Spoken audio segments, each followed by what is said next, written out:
This is the Remote Work Life Coaches Corner with Alex Wilson-Campbell.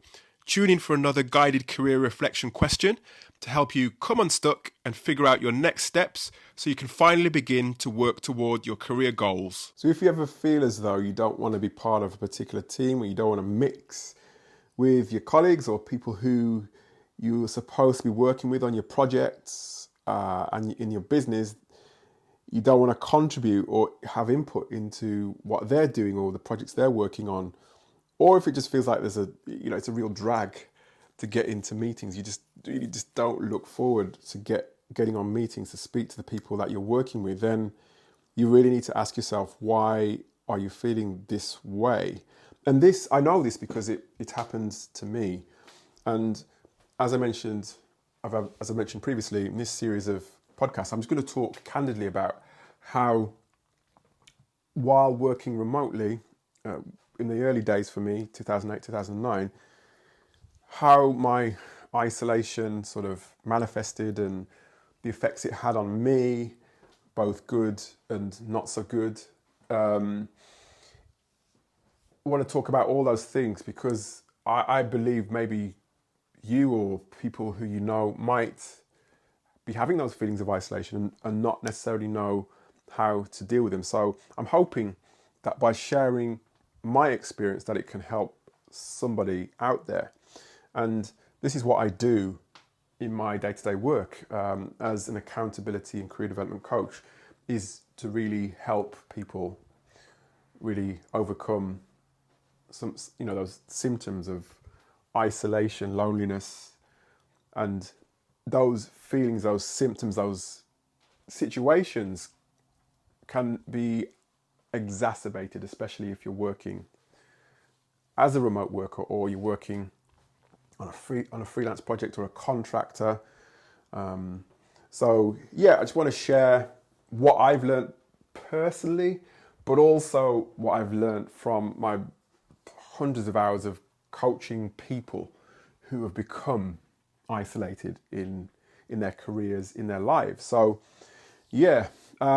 going back to that example I mentioned at the top, so you don't want to get onto meetings. I've experienced that myself, where I can't face getting on a meeting with a client, or I can't face getting on a meeting with a colleague. I just don't want to do it.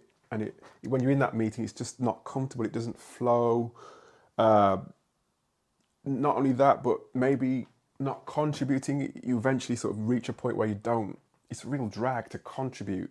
You don't feel like you should contribute. You don't want to contribute. Maybe as well, you just don't feel like part of a team. I was speaking to somebody just the other day who is working as a freelancer, and this particular person, who I'm not going to mention their name or even not going to mention their profession, they work so hard. I've seen it for myself, because sometimes we will share sort of remote workspace. We'll go to different cafes, etc. And I watch this person on their calls. I listen. I hear and I feel how much effort that they're putting in. They're working as a contractor right now, but they never feel as though they're part of the actual team, even though they're expected to do just as much, if not more, than the other people in the team. They contribute so much, and yet they feel isolated. They don't, there were times, in fact, when they weren't even being invited to key meetings on Teams. The diaries weren't synchronized, and oftentimes they'd get invited to the meeting on a whim, or just as the meeting's about to start, that the link would be sent, so they wouldn't have any time to prepare, or do you know what I mean? So they became really frustrated with those feelings. And like I said, even though they were part of a big wide team working on a remote basis, just didn't feel part of the team. Just felt left out of things. And those feelings of eventually frustration, not wanting to contribute, not looking forward to meetings, the pressure of sort of the disorganization, in fact, of this particular organization just led them to despair, and not eventually looking elsewhere for a different role.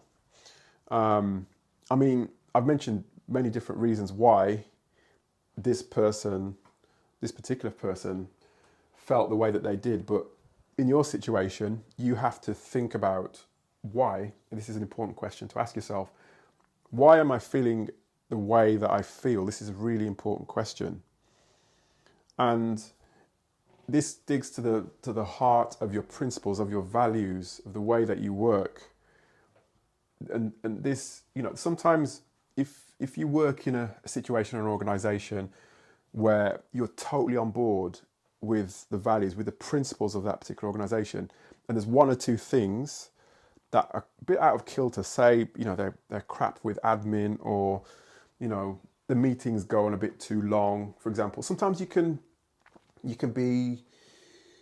ride it out and you feel as though because you're on board with the mission, the values, but you can actually continue to work there. But when your values are out of sync, or your principles, the way you work, the way you live your life are out of sync with a particular organization, then that might explain why you're feeling the way that you're feeling. So please ask yourself, if you're feeling miserable, if you're feeling lonely, isolated, not wanting to go back on those meetings or interact with people, ask yourself, why is that? Why am I feeling the way that I'm feeling? You could even write these things down. I would recommend actually writing these things down, because this is just the beginning. This is just the start of you understanding yourself a bit better. And this is something that you should also do on a regular basis as well. And you should be aware of, I'm sure you are aware of your feelings, but not just being aware of them, but act on them. Don't just be miserable.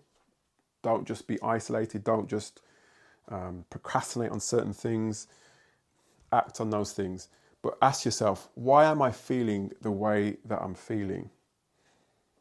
And be honest. Write everything down that you can think of, why you're feeling that way. For me, I mentioned a few things. Why was I feeling that way at that particular time?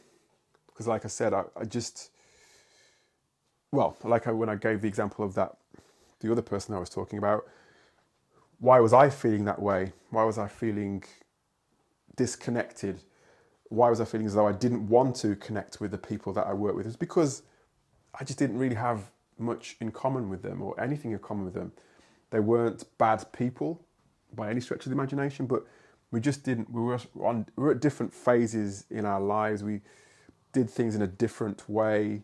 There were certain things, certain principles which they led their lives with, and also those principles filtered into the way that they did business, for example. Those things didn't align with my own principles, with my own values, and that's why I was feeling the way I was feeling. So ask yourself, why am I feeling this way? Write that question down, please, and just write some notes down as to why you're feeling the way that you're feeling. Be honest, as I said, in your reflection. Don't hold back. Be honest with yourself. Keep a record of what you're doing. Don't just write it on a scrap piece of paper. Get yourself a journal or a notebook where you can write this stuff down. And believe me, at some point in your journey, the journey that you're on now, this will help you to identify the businesses, the people who you want to really reach out to and interact with. So this is a really important exercise. I want you to get started on that now. Why am I feeling this way? That's your question for today. That's it for today's episode of the Remote Work Life podcast. Click the link in the show notes below to access a free list of 100 remote businesses that hire regularly. And if you're feeling stuck or uncertain on issues of career or personal development, head on over to www.remoteworklife.io, where you can watch exclusive on-demand video featuring real-world remote work leaders and future of work experts on key remote work topics, including how to get clarity on your career direction, how to thrive while working remotely, how to network effectively and stay connected, and how to tend to your personal and career development needs.